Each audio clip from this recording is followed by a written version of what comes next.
So, how can we actually check our Gamesir Cyclone 2 battery level? Well, the easiest way to do so is to just get the Gamesir Connect app. You can get it just by going into Google, typing in Gamesir Connect, and then go into their official site and get that specific app.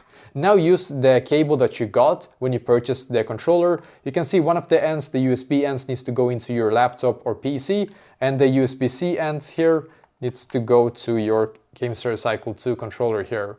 And now when it is inserted here, just open up the Gamesir Connect app here real quick.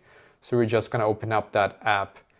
And you can see Cyclone 2 here. Sometimes it's gonna recognize it right away. Sometimes you have to click on the Cyclone 2. And then now when it's connected here to the app, you can see the percentage here. I don't know if it's a bit hard to see actually now, but if you hover over the percentage right here, you will see exactly how much percentage that you right now on exactly on your Gamesir Cyclone 2. So basically that is exactly how to check your Gamesir Cyclone 2 battery level.